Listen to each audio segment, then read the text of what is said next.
मंडळी, तुमच्याकडे देखील अपराजिता किंवा गोकर्णची वेल आहे का? आणि या वेलीला जर तुम्ही आता उन्हाळ्यात मे महिन्यात रिपॉटिंग करत असाल आणि त्या मातीमध्ये जर तुम्ही हळद, चहापत्ती आणि राख मिक्स केली तर मात्र याचे काही फायदे होऊ शकतात का? माझी अपराजिता वेल एवढी हिरवीगार झालेली होती, पाने देखील मात्र त्याला भर भरून होती, ग्रोथ देखील मस्त होती. पण मात्र या अपराजिताला एकही फूल नव्हतं. या व्यतिरिक्त उन्हाळ्यात अपराजिताला फुलं येतात का बरं? मला नक्की कमेंट सेक्शन मध्ये सांगा. मे महिन्यात फुल हे झाडाला आलंच पाहिजे का? ही माझी वेल ही फक्त पानच देणार का? तर मग आजच्या या व्हिडिओमध्ये मी तुम्हाला सांगणार आहे की रिपोर्टिंग करताना मात्र काय मिक्स करायला हवं, त्याचा नेमका काय फायदा होत असतो आणि मे महिन्यामध्ये या वेलीला फुलं येतात किंवा नाही. माझ्या वेलीला मात्र आता बर्ड्स यावेत किंवा कळ्या यावेत म्हणून मी यासाठी स्पेसिफिक काय करणार आहे ते देखील आजच्या व्हिडिओमध्ये मी शेअर केलेलं आहे. सो हाय हॅलो नमस्कार मंडळी, मी राजेश्री पाटील मनपूर्वक स्वागत करते आजच्या पुन्हा एका नवीन आणि माहितीपूर्वक व्हिडिओमध्ये. तर मंडळी, ही बघा माझी अपराजिताची वेल. याची पानं किती फ्रेश आणि हिरवीगार देखील आहेत. खरं सांगायचं तर या वेलीला फुलं नसली तरी देखील मात्र या वेलीची हेल्दी ग्रोथ पाहून मला खूप समाधान वाटतं. कारण काही वेळा प्लांट वीक असतो, पानं पिवळी पडतात, ग्रोथ देखील थांबत असते. पण माझ्या वेलीमध्ये असं काहीच नव्हतं. म्हणजे प्रॉब्लेम हा रूट्स मध्ये तर नव्हताच. प्लांट जिवंत होतं आणि ऍक्टिव्ह देखील होतं. मग प्रश्न पडतो की वेल जर इतकी हेल्दी असूनही या वेलीला फुलं का येत नाही किंवा आणि मी आता याला रिपॉटिंग देखील करते. त्यावेळेस यामध्ये मातीत मी 3 गोष्टी देखील मिक्स केल्या, ज्या की होती हळद, चहापत्ती आणि राख, ज्या की आपल्या घरगुती आहेत आणि निशुल्क देखील आहेत. बऱ्याच वेळेस मला कमेंट येते की राख जर नसेल तर आपण अगरबत्तीची राख वापरू शकतो का? जर तुम्ही केमिकल विरहित अगरबत्ती वापरत असाल तर मात्र तुम्ही त्याचा नक्कीच वापर करू शकता. सो मंडळी, या मातीमध्ये मी का बरं हळद टाकली असेल तर हळदीमध्ये नॅचरल असे अँटी फंगल प्रॉपर्टीज असतात. रिपॉटिंग करताना रूट डिस्टर्ब होतात, काही वेळेस फंगल इन्फेक्शन देखील होऊ शकतं. म्हणून थोडीशी मातीमध्ये हळद मिक्स करावी.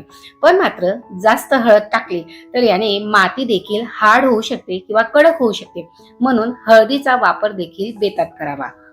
आता या ठिकाणी रिपॉटिंग करण्याचा सर्वात महत्वाचा उद्देश म्हणजे 2 सेपरेट कुंडींमध्ये माझ्याकडे अपराजिता होती. तर मला या 2 कुंडीमधून तिला फक्त सिंगल जे काही तुम्हाला रेक्टँग्युलर प्लांटर या ठिकाणी दिसत आहे त्यामध्ये मला ते टाकून घ्यायच्या होत्या, जेणेकरून एकाच ठिकाणी पांढरी आणि निळी अशा दोन्ही कलरची फुलं मला येतील.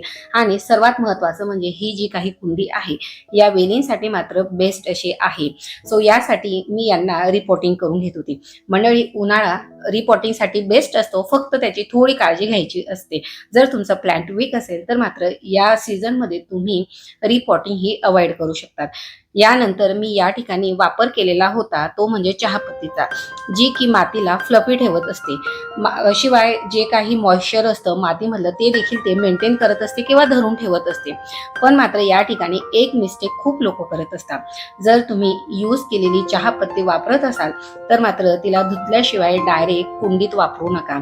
न धुता वापरल्याने त्यात साखर किंवा दुधाचे घटक असतात आणि त्या ठिकाणी फंगस देखील मातीमध्ये तयार होऊ शकतो. त्यामुळे तुम्ही एकतर फ्रेश चहापत्ती वापरा किंवा तिला एकदा प्रॉपर स्वच्छ धुवून वाळून तिचा वापर तुम्ही मातीत करू शकता. मी तर मात्र या ठिकाणी फ्रेश चहापत्तीचाच वापर केलेला आहे. यानंतर आपण तिसरा घटक वापरलेला होता तो म्हणजे राख. राखेचा वापर आपण या ठिकाणी करतोय. राख म्हणजे पोटॅशियमचं घटक आणि पोटॅशियम हे फ्लावरिंग साठी मात्र खूप इम्पॉर्टंट असतं. म्हणून मी या ठिकाणी थोडी राखेचा देखील वापर केलेला आहे, जो की मी मातीत मिक्स केलेला आहे. पण मात्र राख जर जास्त झाली तर मात्र माती देखील ही अल्कलाईन होऊ शकते. म्हणून राखेचा वापर देखील आपल्याला कमी प्रमाणात या ठिकाणी करून घ्यायचा आहे. तर मंडळी, अशा प्रकारे झाडांचं रिपॉटिंग करताना अगदी साध्या सोप्या आणि घरगुती गोष्टींचा वापर आपण मातीमध्ये मिक्स करताना नक्कीच करून घ्या. आता यानंतर उन्हाळ्यात अपराजिताला फुलं येतात का, हा सगळ्यात इम्पॉर्टंट क्वेश्चन तर आहे. सो याचं उत्तर आहे हो. या सीझन मध्ये देखील या वेलीला फुलं येऊ शकतात. पण प्रत्येक वेलीला सारखे फ्लावरिंग ही होत नसते. काही प्लांट्स उन्हाळ्यात स्लो होतात, विशेषतः जर खूप उष्णता असेल, दुपारचं डायरेक्ट ऊन झाडावर येत असेल किंवा रिपॉटिंग जर तुम्ही नुकतंच केलेलं असेल तर मात्र अशा वेळेस प्लांट मात्र आधी स्वतःला सेटल करत असतो. म्हणजे प्लांट्स एनर्जी फुलांमध्ये न वापरता त्याचे जे काही रूट्स आहेत, त्याची जी पानं आहेत त्यांमध्ये वापरत असतो. यासोबतच सर्वात मोठा डाऊट असा की मे महिना सुरू आहे आणि वेलीला फुलं नाही. म्हणजेच काहीतरी आपलं चुकतंय किंवा झाडात तर काही प्रॉब्लेम नाही ना. पण नंतर कळालं की मे महिन्यामध्ये झाडाला फुल हे आलंच पाहिजे असा काही रूल नाही. काही वेळा जून पासून किंवा पावसाळ्यात देखील हेवी फ्लावरिंग होत असते. फुलं उशिरा येणं हे नॉर्मल असू शकतं. आता वेलीला आपण या ठिकाणी सपोर्ट देणं देखील तेवढंच गरजेचं आहे. वेलीला सपोर्ट मिळाला की ग्रोथ देखील फास्ट होत असते. आणि मी देखील फ्लावरिंगसाठी मात्र या ठिकाणी कुठल्याही हेवी फर्टिलायझरचा वापर करणार नाहीये. आता या ठिकाणी वेलीवर भरपूर अशी पिवळी पानं आलेली आहेत आणि ही पिवळी पानं खालच्या बाजूला आहेत. हे देखील मात्र भरपूर असं इम्पॉर्टंट साईन आहे, कारण की आपल्या वेलीचा वरचा भाग जो आहे तो हेल्दी आहे.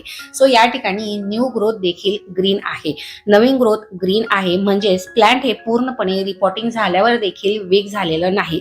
खूप वेळा प्लांट जुनी पानं स्वतःच टाकत असतो, जेणेकरून नवीन ग्रोथवर त्याला एनर्जी खर्च करता येईल. जी पानं पूर्ण येलो झालेली आहेत ती तर आपण स्वतःहून काढून टाकावी. इझिली हाताने निघणारी पूर्ण पिवळी झालेली, पूर्ण कोरडी झालेली पानं ही झाडासाठी देखील युजफुल राहत नाही. सो अशा वेळेस झाड हे स्वतःहून गळत असतं किंवा आपल्याला दिसली तर आपण देखील ती वेळच्या वेळी हटवायला हवी. ही पाने काढल्यास प्लॅन्टची देखील एनर्जी नवीन ग्रोथकडे वळत असते आणि याने फंगल इश्यू देखील मातीमध्ये कमी होत असतात. यासाठी मात्र तुम्ही स्वच्छ कात्रीचा वापर करा आणि हाताने असल्यास हलकसं पिंचिंगचा वापर करा. अजिबात पानांना ओरबाडून किंवा ओढून मात्र पानं काढू नका. याने देखील झाड हे स्ट्रेसमध्ये जात असतं. हे सर्व गोष्टी झाल्यानंतर आता वेळ येते ती म्हणजे खताची. तर आता उन्हाळा सुरू आहे. सो अशा वेळेस कुठल्याही केमिकल युक्त खतांचा वापर न करता आपल्याला अगदी घरगुती आणि नॉर्मल अशा खतांचा वापर करून घ्यायचा आहे. जर तुम्ही आता वेलीला हेवी फर्टिलायझर, केमिकल युक्त फर्टिलायझरचा वापर केला तर मात्र आपली वेल ही पुन्हा स्ट्रेसमध्ये जाईल आणि सर्वात महत्त्वाचं म्हणजे वेलीचे रूट्स जर डॅमेज झाले खतामुळे तर पूर्णपणे वेल ही जळू शकते. सो अशा वेळेस मात्र मी फ्लावरिंगसाठी हेवी फर्टिलायझर वापरत नाही. सिंपल घरगुती उपाय, ज्यात केळीच्या सालीचं पाणी किंवा अशा प्रकारचं साली सुकवून त्यांपासून तयार केलेलं जे काही पावडर आहे त्याचा वापर आपल्याला करायचा आहे. सो एका कुंडीच्या अनुसाराने तुम्ही 1 ते 2 चमचा पावडर पाण्यामध्ये मिक्स करून ते पाणी देखील देऊ शकता किंवा अशा प्रकारे मातीमध्ये देखील मिक्स करून तुम्ही या खताचा वापर करू शकता. जर तुमच्याकडे अशा प्रकारचं केळी साल पावडर नसेल तर मात्र तुम्ही केळीच्या साली पाण्यात भिजत घालून 8 ते 10 तासाच्या अंतराने ते पाणी देखील मातीमध्ये डायरेक्टली यूज करू शकता. सो मंडळी, अशा प्रकारे केळीच्या सालीचं पाणी किंवा पावडरचा वापर आपण करू शकतो. राखेचा वापर या ठिकाणी आपण करू शकतो, पण मात्र जास्त नायट्रोजनयुक्त खतांचा वापर आपल्याला या ठिकाणी टाळायचा आहे. यासोबतच जी काही झाडाची वरच्या टिप्स आहेत त्या देखील आपल्याला हलक्याशा पिंच करायच्या आहेत. यामुळे साईड ब्रांचेस देखील येत असतात आणि त्या ठिकाणी फ्लावरिंग होण्याचे जे काही चान्सेस आहेत ते देखील येत असतात. यासोबतच रोजचा 3 ते 4 तासाचा सकाळचा सूर्यप्रकाश देखील तेवढाच गरजेचा आहे. आणि सर्वात महत्त्वाचं म्हणजे उन्हाळ्यामध्ये ओव्हर वॉटरिंग किंवा अंडर वॉटरिंगची जी काही समस्या तयार होत असते ती देखील टाळा. दुपारच्या वेळेस मात्र झाडांना पाणी देऊ नका. याने मात्र झाडाची रूट्स ही डॅमेज होत असतात. तर मंडळी, अशा छोट्या छोट्या गोष्टी ज्या काही आहेत त्या आपल्याला अपराजिता वेलीसाठी मात्र फॉलो करून घ्यायच्या आहेत. शिवाय तुम्हाला इतर झाडांचं देखील रिपोर्टिंग करायचं असेल तर तुम्ही या सेम गोष्टींचा वापर त्या मातीमध्ये करू शकतात. आणि यासोबतच उन्हाळ्यामध्ये सर्वात महत्त्वाची कामं आपल्याला कुठली करून घ्यायची आहेत आणि जून महिना सुरू होण्याआधी जर तुम्ही ही कामं तुमच्या बाल्कनीतील, कुंडीतील झाडांवर किंवा कुंडीतील मातीवर जर तुम्ही करून घेतली तर मात्र पावसाळ्यामध्ये देखील तुमची झाडं खराब न होता अधिक फ्रेश आणि टवटवीत राहणार आहे. सो या रिगार्डिंगचे देखील बरेच असे व्हिडिओ मी तुमच्याशी आता वेळोवेळी देखील शेअर करत राहणार आहे. मंडळी, गार्डनिंग मध्ये एक गोष्ट मी शिकलेली आहे, प्रत्येक प्लॅनचा टायमिंग हा वेगळा असतो. काही वेळा आपण सगळं परफेक्ट करतो तरी देखील मात्र फ्लावरिंग ही उशिरा होत असते. तुमच्या देखील अपराजिताच्या वेलीला फुलं आलेली आहेत का, की माझ्याच वेलीसारखी फक्त हिरवीगार ग्रोथ तिची देखील सुरू आहे का? मला नक्की कमेंट सेक्शन मध्ये सांगा. मला देखील जाणून घ्यायला नक्कीच आवडेल. आणि असेच रिअल गार्डनिंग एक्सपेरिमेंट तुम्हाला देखील पाहायला आवडत असतील तर मात्र अजूनही जर तुम्ही चॅनलला सबस्क्राईब केलं नसेल तर मात्र बेल आयकॉन प्रेस करून ऑलचं ऑप्शन देखील सिलेक्ट करा, जेणेकरून येणाऱ्या लॉंग आणि शॉर्ट दोन्ही व्हिडिओ तुम्हाला पाहता येतील.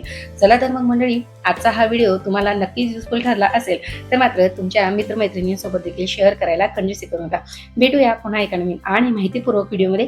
तोपर्यंत मात्र तुमच्या आणि तुमच्या झाडांची देखील काळजी घ्या. So take care and bye friend. Happy gardening.